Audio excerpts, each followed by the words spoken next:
গরম চায়ের কাপ হাতে নিয়ে হাঁটছি, যদি কারোর সঙ্গে ধাক্কা লাগে তাহলে দেখা যায় যে চাটা কিছুটা ছলকে পড়লো। অথবা যদি কোল্ড ড্রিঙ্কস নিয়ে হাঁটছি তাহলে দেখা যায় যে কিছুটা কোল্ড ড্রিঙ্কস ছলকে পড়লো।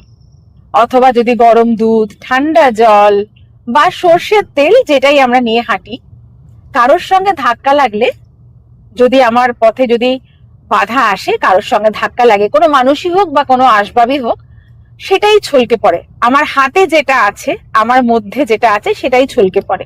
আমি যেটা বহন করছি সেটাই ছলকে পড়ে। মানুষের মানসিকতাও ঠিক সেরকম।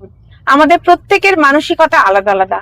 আমরা নিজেরা যে মানসিকতার মানুষ, অন্যের সঙ্গে যখন ব্যবহার করি, যখন দীর্ঘদিন ব্যবহার করি বা প্রথম কিছুদিন ব্যবহার করি, প্রথম কিছুদিন হয়তো আমরা অভিনয় করে চালিয়ে দিতে পারি, একটা সুব্যবহার করে চালিয়ে দিতে পারি, কিন্তু যত দিন যায়, যত ধাক্কা লাগে, যত বিবাদ হয়, যত কলিশন হয়, তখন কিন্তু আমাদের ভেতরে যেটা সেটাই ছলকে বেরোয়।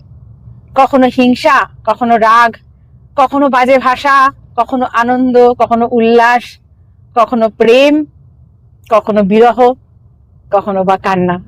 আমাদের প্রত্যেকের ভেতরে যেটা আছে সেটা অটোমেটিক্যালি বেরিয়ে আসে বাইরে। সেখানে আমরা কিচ্ছু অন্যরকম করতে পারি না। তাই আপনার ভেতরে যেটা আছে, আপনার সেটাই আচরণে বেরিয়ে আসবে। এবং অদ্ভুত ব্যাপার, একটা মজার ব্যাপার, আপনি অন্যকেও ঠিক সেটাই ভাববেন। আপনি নিজে যেটা, আপনি অন্যকেও সেটাই ভাববেন। আপনি যদি খুব উদার মনের মানুষ হন, অপরকে সাহায্য করতে এগিয়ে যাবেন, ভাববেন যে আপনার যেরকম কোন একটা জিনিস নেই, আহারে ওরও বোধহয় সেটা নেই।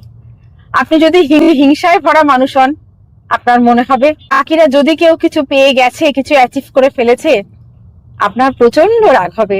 সে আপনার যতই ভালোবাসার মানুষ হোক না কেন, আপনি রাগ প্রকাশ করেই ফেলবেন।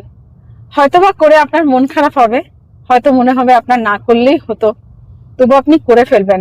আমাদের হাতে চা, কোল্ড ড্রিঙ্কস, গরম জল, তেল যেটা থাকে, ধাক্কা লাগলে যেরকম সেটা বেরিয়ে আসে, আমরা প্রত্যেকে ভেতরে ভেতরে যেমন মানসিকতা পোষণ করেছি, পরিবেশ, পরিবার থেকে যেরকম মানসিকতা আমরা সেজে উঠেছি, সেটাই আমাদের বেরিয়ে আসে।